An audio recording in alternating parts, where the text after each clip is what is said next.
우리 한번 제목을 함께 읽어보겠습니다. 시작. 하나님의 임재는 우리의 핵심 역량입니다. 요한복음 1장 32절 말씀 함께 읽겠습니다. 시작. 요한이 또 증언하여 이르되 내가 보매 성령이 비둘기같이 하늘로부터 내려와서 그 위에 머물렀더라. 아멘. 우리가 지난 주일 성도와 교회의 핵심 역량이 뭐라고 말씀드렸습니까? 여러분, 우리 교회 핵심 역량은 달변이어서는 안 됩니다. 우리 교회 핵심 역량은 놀라운 연주와 놀라운 보컬이어서는 안 됩니다. 우리 핵심 역량이 건물이거나 구조여서도 안 됩니다. 우리 핵심 역량은 하나님의 임재입니다. 하나님 임재는 특정 그룹, 특정 개인, 특정 장소에 하나님께서 방문하시고 하나님 그곳에 출석하셨다라는 의미입니다. 하나님의 임재가 있는 것을 우리는 이렇게 표현합니다. 성령의 기름 부으심이 있다라고 얘기합니다. 성령의 기름 부으심이 있는 곳에 하나님이 거기에 출석하고 계심이 체험적으로 현현합니다. 그래서 거기에 하나님과의 신선한 만남이 자주 일어나고요. 하나님의 은혜의 사건이 빈번히 일어나고요. 하나님의 역사, 기적의 사건들이 빈번히 일어납니다. 어디에요? 성령의 기름 부으심이 있는 곳이에요. 하나님의 임재가 있는 곳이에요. 그리고 그 임재는 저와 여러분의 핵심 역량이 되어야 합니다. 여러분, 임재는요, 성경에서 임하기도 하고 거치기도 합니다. 하나님의 임재가 성도에게서 거치고 하나님의 임재가 우리 모임 가운데 거치면 우리는 종교단체가 되고 맙니다. 우리는 종교인이 되고 맙니다. 이것은 종교 활동을 하는 곳이 되고 맙니다. 하나님의 임재는 우리 위에 강림하셔야 하며 또 날이 갈수록 증가되어야 합니다. 로이드 존스 박사의 후임으로 웨스터민스터 체프를 섬겼던 알티 킨들 박사의 명저입니다. 내일의 기름 부음이라는 놀라운 책이 있습니다. 여기서 하나님의 기름 부음 임재에 대해서 놀라운 가르침을 주고 있습니다. 거기에 세 종류의 사람을 얘기합니다. 어제의 사람, 오늘의 사람, 내일의 사람. 어제의 사람은 사울에 의해 대변됩니다. 사울이 누굽니까? 지금 왕좌도 있고요, 포지션도 있고요, 병사들도 있습니다, 명성도 있습니다. 그러나 그것을 얻게 했던 하나님의 과거의 기름 부음은 지금 날아가 있습니다. 하나님의 임재는 사라졌습니다. 그에게는 하나님과의 살아있는 동행은 추억입니다. 그리고 이제는 왕좌와 포지션과 영향력과 명성만 덩그러니 남아 있습니다. 그것이 위풍당당하지만 하나님 앞엔 이미 끝난 어제의 사람입니다. 성경 안에는 어제의 사람의 예가 빈번히 존재합니다. 그 이야기는 오늘날의 교회 안에도 어제의 사람들이 존재한다는 슬픈 사실을 시사하고 있는 것입니다. 두 번째 사람은 내일의 사람입니다. 바로 다윗입니다. 다윗은 누굽니까? 왕좌도 없었습니다. 군사도 없었습니다. 들판에서 양떼를 치는 목동이었습니다. 평판도 없었습니다. 근데 그 위에 하나님의 기름 부으심이 있었습니다. 하나님의 임재가 있었습니다. 하나님과의 신선한 관계가 있었습니다. 하나님의 살아있는 음성이 그에게 있었습니다. 하나님과의 동행과 하나님께 순복하는 삶이 있었습니다. 그에겐 아무것도 없는 듯 했지만 그에겐 하나님 앞에 하나님의 기름 부음이 있었기에 그는 내일의 사람이었습니다. 또 한 종류의 사람이 납니다. 오늘의 사람, 이는 사무엘입니다. 사무엘은 당대의 선지자였습니다. 선지 학교의 총장이었습니다. 왕의 자문역이었습니다. 그는 포지션도 영향력도 명성도 가졌는데 그의 중심은 하나님의 임재 안에 깨어 있었습니다. 그래서 그에게 주어진 영향력, 포지션, 평판 모든 것을 하나님의 임재 안에서, 그분의 말씀 안에서, 그분의 인도함 안에서 순복시켜 사용하는 오늘의 사람이었습니다. 이 오늘의 사람은요, 자신의 영향력과 평판과 하나님이 주신 포지션을 사용하여서 하나님의 나라를 이 땅에 풀어놓는 일을 위해 움직여 나갑니다. 당대에 이미 어제의 기름 부음으로 남겨진 사울을, 왕국, 그 위풍당당해 보던 사울의 왕국에 등을 돌리고요, 목초 밭에 있던 다윗을 향해 갑니다. 내일의 사람을 향해 갑니다. 그리고 내일의 사람에게 기름 붓습니다.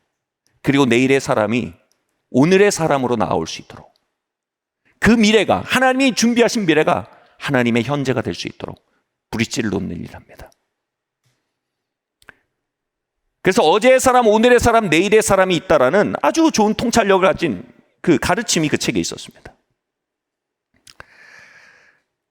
핵심은 이것입니다. 저는 이 자리에 아무도 어제의 사람이 없기를 바랍니다. 행여 어제의 사람으로 바뀌어가고 있었다 할지라도 다시 그 신선한 기름 부으심이 회복되길 바랍니다. 하나님과의 신선한 관계와 만남들이 회복되길 바랍니다. 우리의 예배가 종교 활동이 아니라 하나님과의 엔카운터가 되길 바라고, 인간의 종교 활동이 아니라 하나님의 기적적인 능력이 우리의 삶을 채우기를 바랍니다. 하나님은 비록 내일의 사람들에게 포지션이 없고 평판이 없을지언정 그들을 하나님의 임재 안에 단련하고 계십니다. 하나님께서 그들에게 가져오실 놀라운 내일이 있습니다. 그들을 통해 이 땅에 펼쳐가실 하나님의 뜻과 꿈이 있습니다. 그래서 내일의 사람들이여, 여러분에게 포지션이 없을지언정, 여러분에게 지금 평판이 없을지언정, 여러분 위에 하나님의 임재가 있다면 담대하십시오. 여러분 위에 하나님의 음성이 있고 하나님과의 만남이 계속되고 있다면 여러분 소망하십시오. 하나님이 여러분을 이끌고 계시다면 여러분 기뻐하십시오. 여러분을 통해 하나님이 이 땅에 일하고 계실 것이며 일하기 원하십니다. 중요한 것은 이것입니다. 여러분, 기름 부음이란 말은요, 무엇을 전제하고 있습니까? 모든 기름은 휘발성을 가집니다. 여러분, 기름 넣으러 가시면, 차에 기름 넣으러 가시면 거기 뭐라고 써 있습니까? 휘발유라고 써 있습니다. 휘발이 모릅니까? 날아간다는 겁니다. 관리를 잘 하지 못하면 날아가는 게 기름입니다.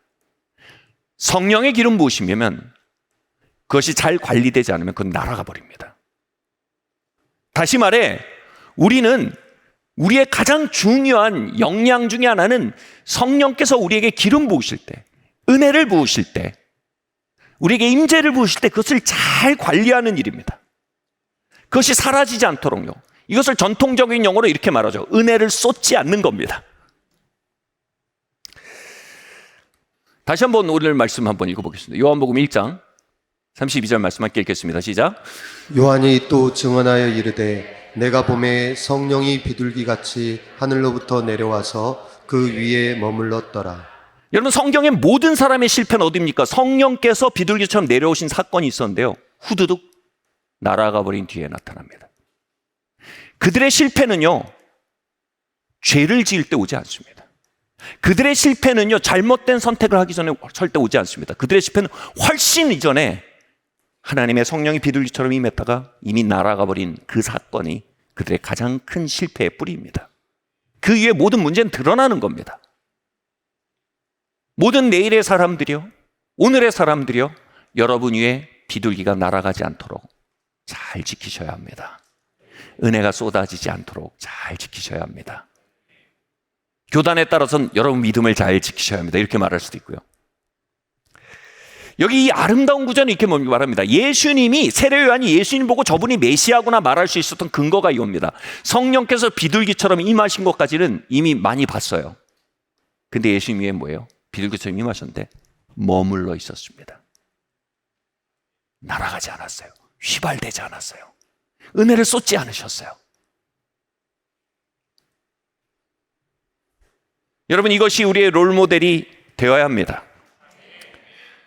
자, 그럼 우리는 어떻게 비둘기를 날리지 않고 하나님의 임재를 잃어버리지 않고 은혜를 쏟지 않고 이 땅을 걸어가며 우리의 내일의 시간 동안 오늘의 사람으로 바뀌어 나가기까지 인내할 수 있을까요? 첫 번째로요, 같이 한번 읽어보겠습니다. 시작. 가장 중요한 일은 가장 중요한 것을 중요한 자리에 놓는 것입니다. 가장 중요한 일은 가장 중요한 것을 가장 중요한 자리에 놓는 것입니다. 시편 51편 11절 말씀 함께 읽겠습니다. 시작. 나를 주 앞에서 쫓아내지 마시며 주의 성령을 내게서 거두지 마소서. 여러분, 내일의 사람 다윗과 어제의 사람 사울의 핵심적인 차이는 뭡니까? 다윗은요, 하나님의 임재 잃는 것을 두려워했고요, 사울은 하나님의 임재 잃어버리는 걸 두려워하지 않았습니다. 여러분이 은혜 쏟는 일을 두려워하지 않는다면요, 여러분 어제의 사람이 될 가능성이 대단히 높습니다. 여러분이 은혜 쏟는 것을 두려워하고요, 비둘기 날리는 것을 두려워하고요, 하나님 임재 거치는 것을 두려워한다면요, 여러분 내일의 사람으로 이 땅을 살아갈 가능성이 대단히 높습니다. 여러분 비둘기가 여러분 위에 날아와서 날아가지 않게 하려면 어떻게 합니까? 항상 거기에 신경을 집중해야 합니다. 제가 비둘기를 가져와서 설명하면 가장 좋은데 그게 좀 어려워서 다른 개념으로 얘기하겠습니다. 예배를 드리면요, 많은 성도님들이 이렇게 얘기합니다. 오늘 너무 충만해졌어요. 목사님 너무 충만을 받았어요. 귀한 일입니다. 충만이 뭡니까? 가득 찼다는 겁니다. 여러분 충만한 은혜를 받고요, 물컵에 물 가득 채웠거든요. 이걸 들고 걸어 나가는 겁니다. 그러니까 은혜를, 충만한 은혜를 안 쏟으려면 어떻게 합니까? 누가 툭 건드려도요, 이렇게 하다 쏟아요. 그에 반응하는 것보다 뭐가 중요해요? 임재로부터 반응하는 겁니다. 생각지 않은 고지서가 날라와요. 하다 쏟습니다. 그 속에서 먼저 임재로부터 반응해야 합니다. 여러분 손 한번 들어 올려 보시겠어요? 은혜 쏟는 일을 두려워해야 합니다. 다윗은요, 왕위가 흔들리는데 은혜 쏟는 걸 더 두려워했습니다. 사울은요, 왕위가 흔들릴 때 왕위를 잃어버리는 것에 대한 두려움에 사로잡혀서 은혜 쏟는 것을 전혀 두려워하지 않았습니다. 여러분 오늘 나의 잔에 하나님의 기름 부음이 충만하면요, 다른 것은 없다가도 있고 있다가도 없을 것입니다. 그러나 오늘 나의 손에 하나님 임재가 충만하지 않으면요, 상천하지가 나에게 속했어도 그것은 다 바람입니다. Keep the main thing as a main thing. 가장 중요한 것을 중요하게 여길 줄 알아야 합니다. 이것이 경건의 의미입니다. 한 가지를 주목하여 바라보는 자들입니다. 하나님은 은혜를 부으실 때 우리가 그것을 어떻게 관리하는지 보십니다.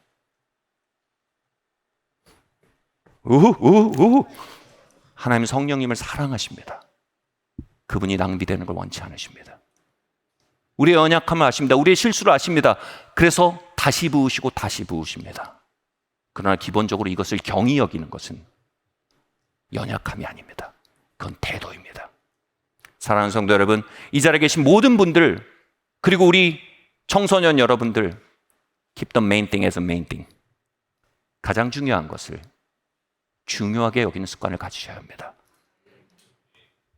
쏟는 것을 두려워하십시오. 그 마음의 태도는요, 하나님이 가장 소중히 여기신 성령님을 계속해서 부으실 수 있는 신뢰의 근간이 됩니다. 아멘. 여기 무궁무진한 예화가 떠오르지만 기적을 향해 전진해야 합니다.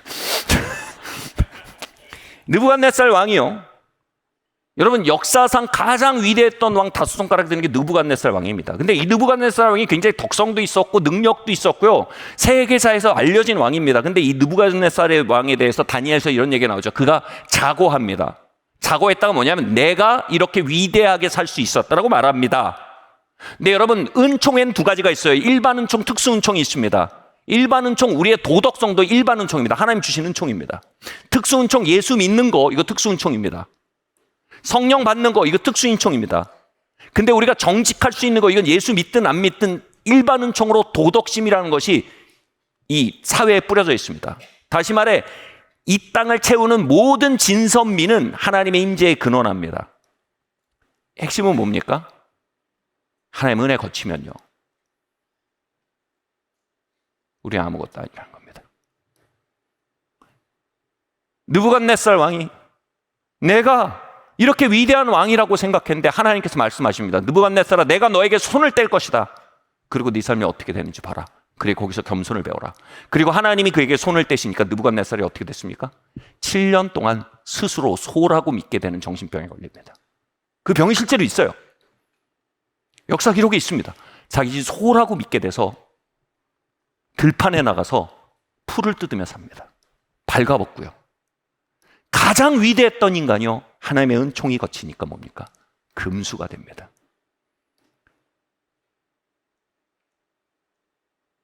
여러분, 진짜 중요한 건 우리의 삶에서 하나님 손이 들리지 않는 것입니다. 저는 압니다. 내가 이렇게 목사 노릇하고 사는 거, 내가 남편 노릇하고 사는 거, 내가 아빠 노릇하고 살 수 있는 거, 내가 귀한 동역자들과 서로의 신의를 상하지 않게 하고 살 수 있는 거, 하나님 은혜 때문입니다. 하나님 손 거치면 저는 금수입니다. 강의 수위가 낮아지면 그 밑에 해골이 드러나는 겁니다. 이 처절한 얘기가 우리 장로교에서는 전적 타락의 교리로 얘기하는 겁니다. 우린 전적 타락의 교리를 배우고 듣지만 그 태도를 갖지 못하게 되가 많습니다. 다시 말로 인해 하나님 임재 거치면 끝나는 사람들입니다. 하나님 임재가 그치면요, 우리 안에는 동물성이 일어납니다.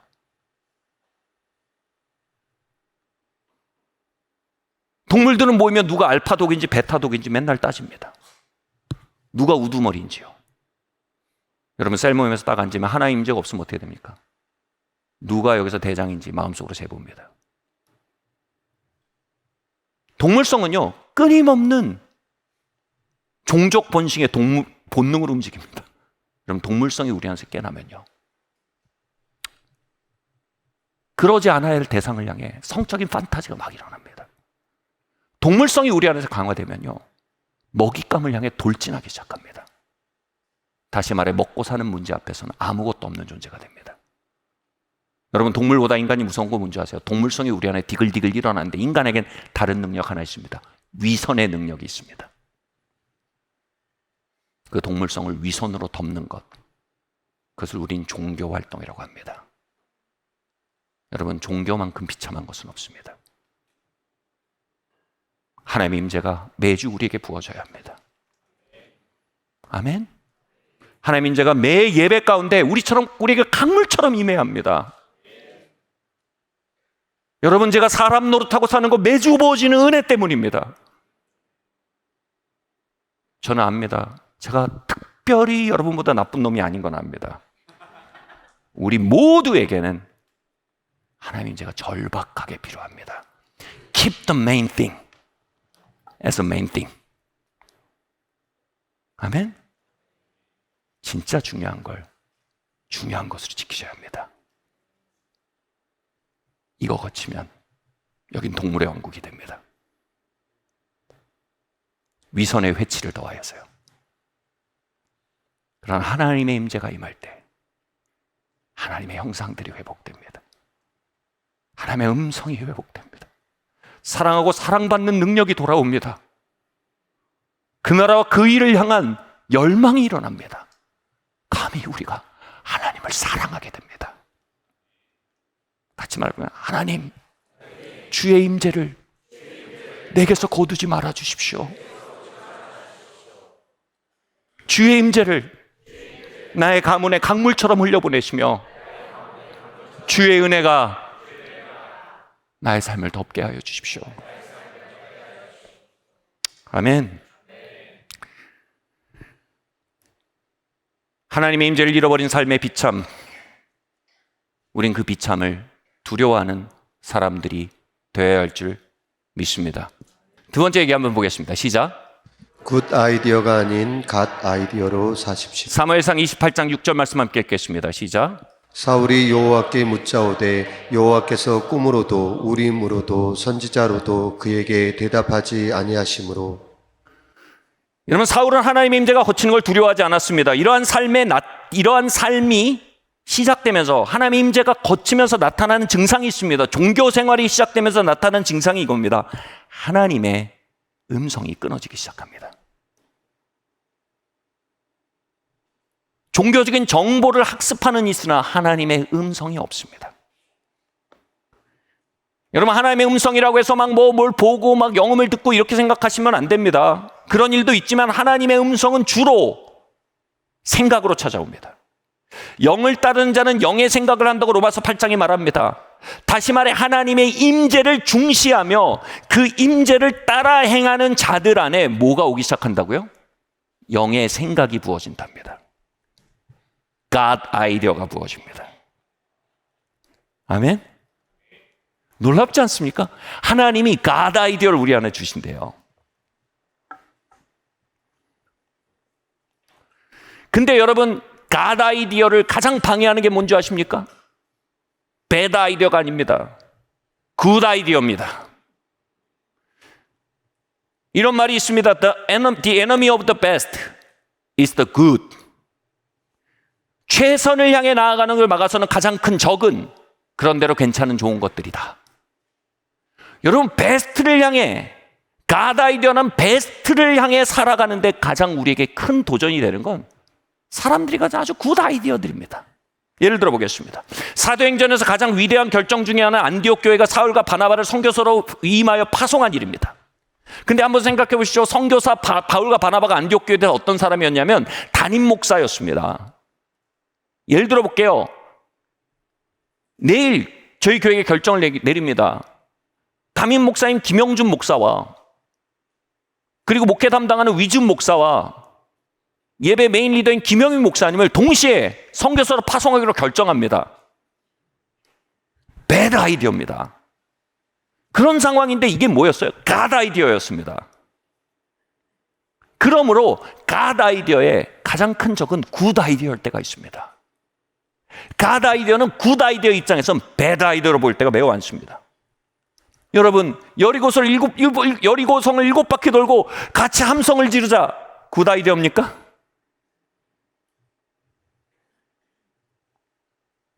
포도주가 끝난 결혼잔치에 물동이를 날라서 들여와서 포도주가 되기를 기대하는 거 굿 아이디어입니까?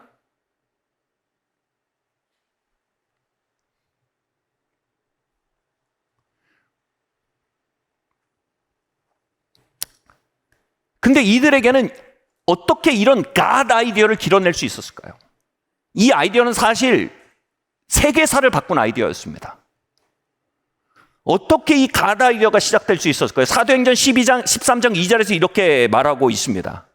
같이 한번 읽어볼까요? 시작. 주를 섬겨 금식할 때에 성령이 이르시되. 할렐루야. 여기서 주를 섬기다가 헬라어로 보면 주를 예배한다는 겁니다. 주님의 임재 앞에서 그들이 예배하고 금식하며 예배했어요. 왜요? 그들은 하나님의 임재를 사랑했어요. 하나님의 임재가 그들 가운데 깊어지기 원했어요. 그래서 주님의 임재 앞에 금식하며 예배할 때 뭐라고요? 성령께서 그 공동체에 이르셨대요. 김영준 목사와 위준 목사, 김영익 목사를 기름 부어서 선교사로 보내라. 온 회중이 아멘 했다는 겁니다. 안디옥 교회는 갓 아이디어로 움직이는데 훈련되어 있는 교회였습니다. 우리는 갓 아이디어로 움직이는데 훈련된 인생이어야 합니다. 저의 젊은 시절에 은사님이 이런 말을 했습니다. 회의를 많이 하지 마라. 회의를 많이 하면 회의에 빠진다. 라임이 아주 잘 살아있는 말이죠. 그리고 진리입니다. 그리고 이렇게 얘기합니다. 모이면 기도해라. 그러면 하나님이 인도하신다. 예, 회의해야 합니다. 그러나 회의보다 기도가 커야 합니다. 기도보다 회의가 크면 회의 속에 자연스럽게, 회의보다 기도가 크면요, 회의를 하면서 자연스럽게 갓 아이디어가 자리를 중심에 잡기 시작합니다. 화요일마다 여러분 목회팀 회의가 있습니다. 거기에 갓 아이디어가 흘러들어오길 바랍니다. 이 교회 모든 결정에 갓 아이디어가 흘러들어오길 바랍니다. 그러기 위해서는요, 기도라는 기저가 튼튼하고 깊고 넓어야 합니다. 메시지 바이블 야고보서 4장에 이렇게 기록되어 있습니다. 같이 한번 읽어볼까요? 시작.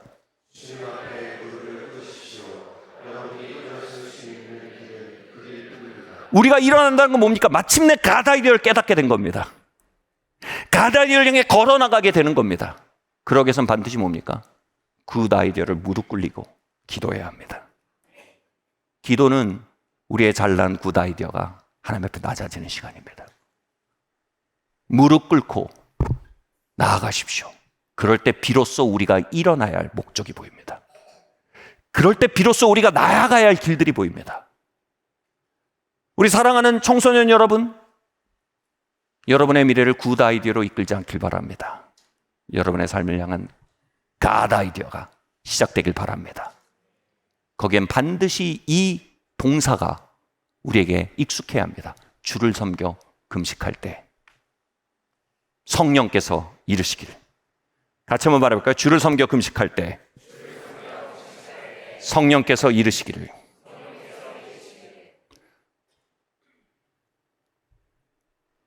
우리가 굿 아이디어로 행할수록요, 하나님의 임재는 식어지고 기름은 휘발되고 종교단체가 돼갑니다. 그러나 우리가 굿 아이디어, 갓 아이디어로 움직여갈수록요, 하나님은 더 강하게 역사하시고요, 더 많은 이들을 만나시고요, 더 많은 생명의 역사를 일으키십니다.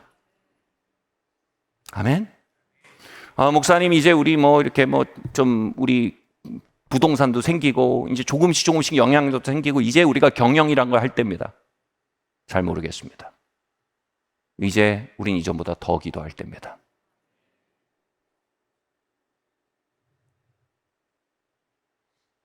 이제 우리는 더 절박히 갓 아이디어를 의지해야 할 때입니다. 아멘. 사랑하는 성도 여러분, 여러분의 개인의 삶이 갓 아이디어로 움직여지기를 예수님으로 축원합니다. 우리의 잘난 사고력이 아니라 꺾여진 무릎이 우리의 움직임에 샘이 되기를 예수님으로 축원합니다. 마지막으로요,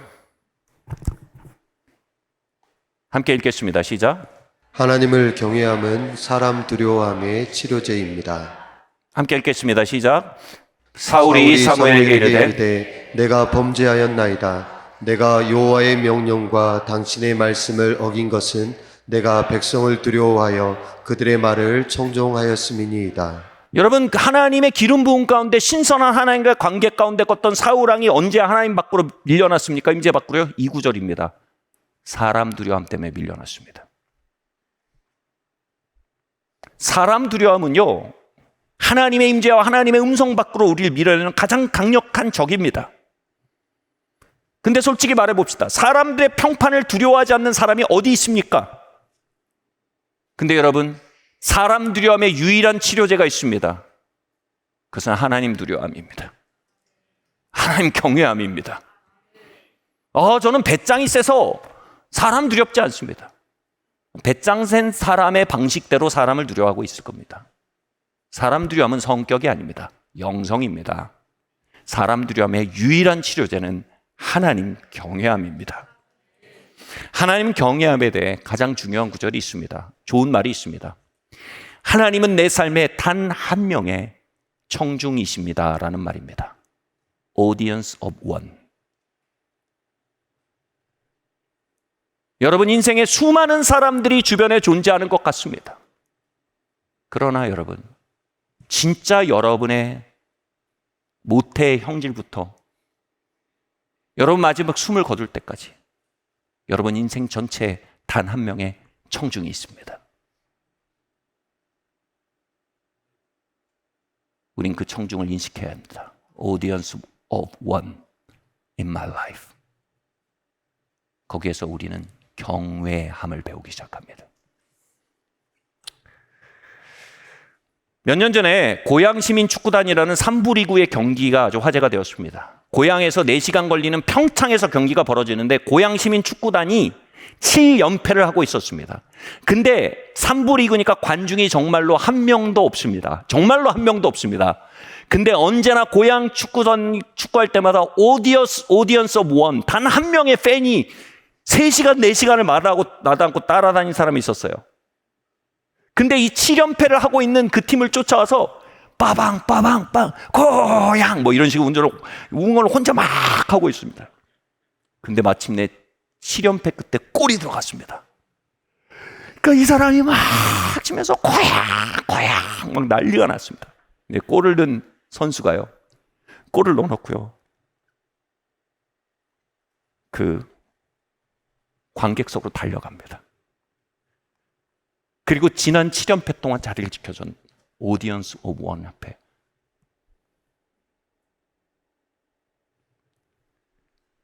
다른 선수도 와서 이게 이 한 명의 청중이요, 막 울기 시작합니다. 막 울다가요, 갑자기 안경을 끼더니 다시 2배 더 큰 목소리로 고향!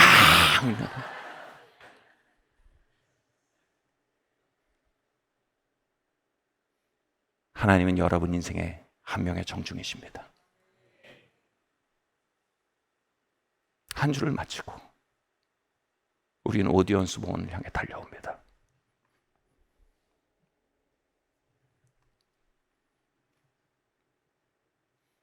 하나님 경외함이란 말은요, 신약이 되면 하나님 예배함이란 말로 바뀌어 사용됩니다. 예배는요, 내 인생의 단 한 명의 청중 앞에 서는 일입니다. 그리고 그 자리를 통해서만 사람 두려움이 치료됩니다. 저는 오늘 월십 나잇에 이 자리에 있었습니다. 처음에는 오늘 CBS 임직원분들도 오시고 사장님도 오시고, 그리고 오늘 사람들도 오고, 내가 또 사람들이 이렇게 얘기했고, 이런 일도 있고, 내가 어렸을 때부터 좋아하던 최인혁 CCM 가수시고 목사님이지, 최인혁 목사님도 오시고, 그러다가 찬양을 할수록 오디언스 오브 원, 주님 앞에 내가 섭니다.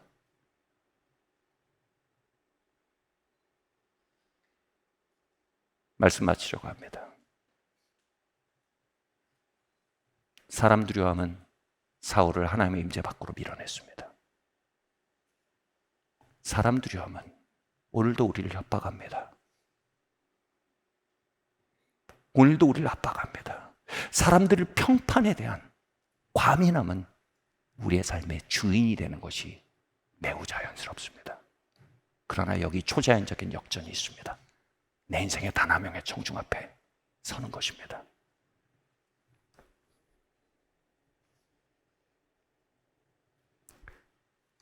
내 삶은 당신으로부터 왔고, 나의 서고 감을 아시는 주님, 내 삶은 당신께 돌아갈 것이며 내 삶은 오직 당신께 평가될 것입니다.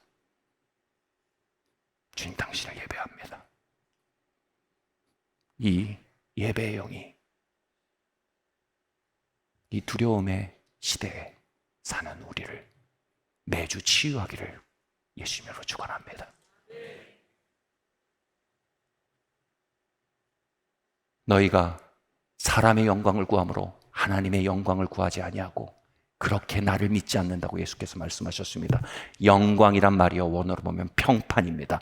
너희가 사람의 평판 구하느라 하나님의 평가 앞에 서지 않고, 그러므로 너희가 나의 음성과 나의 인도함과 나의 격려에 대해서 먹통이 됐구나 라고 말씀하시는 겁니다. 저는 사람이 두렵습니다. 그러기에 저는 매일 하나님의 임재 밖으로 밀려납니다. 그래서 저는 매일 치료제가 필요합니다. 여러분 어떠십니까? 이 공동체에 단 한 명의 청중 앞에서의 노래가, 단 한 명 앞에서, 청중 앞에서의 고백이 살아있는 공동체로 걸어나가길 바랍니다. 그러면 우리는 사울의 공동체가 아니라 다윗의 공동체로, 어제의 사람이 아니라 내일의 사람으로, 그리고 하나님의 때 오늘의 사람으로 살아가는 하나님의 놀라운 인도하심들을, 우리의 삶에서 그 신실한 신들을 경험하게 될 것입니다. 아멘. 우리 같이 한번 기도하겠습니다. 우리 같이 기도할 텐데요, 반주 좀 부탁드릴게요. 네. 하나님, 내가 어느새 어제의 사람으로 밀려나고 있는 현장들이 있었습니다. 하나님, 그러나 주의 임재로부터 내가 밀려나가게 두지 마십시오. 하나님, 경외함을 나의 심령에 가르쳐 주십시오. 하나님, 굿 아이디어가 아닌 갓 아이디어로 돌아오게 도와주십시오. 우리 함께 잠시 기도하고 나가겠습니다. 할렐루야. 주님, 이 시간 기도합니다. 사랑이 많으신 하나님 아버지, 주님은 성령을 통하여 믿는 자들의 모임 가운데 방문하시고 출석하시고 참여하시는 하나님이라 말씀하셨습니다. 이 자리에 참여하신 하나님, 각자의 삶에 참여하시고 우리의 인생의 단 한 명의 청중이신 하나님, 당신 앞에 삶을 살아가도록 우리에게 예배의 영을 매일 가르쳐 주시기를 기도합니다. 굿 아이디어의 홍수 속에 갓 아이디어의 생수를 마시며 살도록 우리와 우리의 다음 세대를 축복하여 주시고, 여리고를 무너뜨리는 자들로 안디옥에 놀라운 부흥을 가져오는 자들로 우리를 사용하여 주시옵소서. 이후의 시간을 주님의 손에 올려드립니다. 이 모든 말씀 살아계신 예수 그리스도의 이름으로 기도드리옵나이다. 아멘.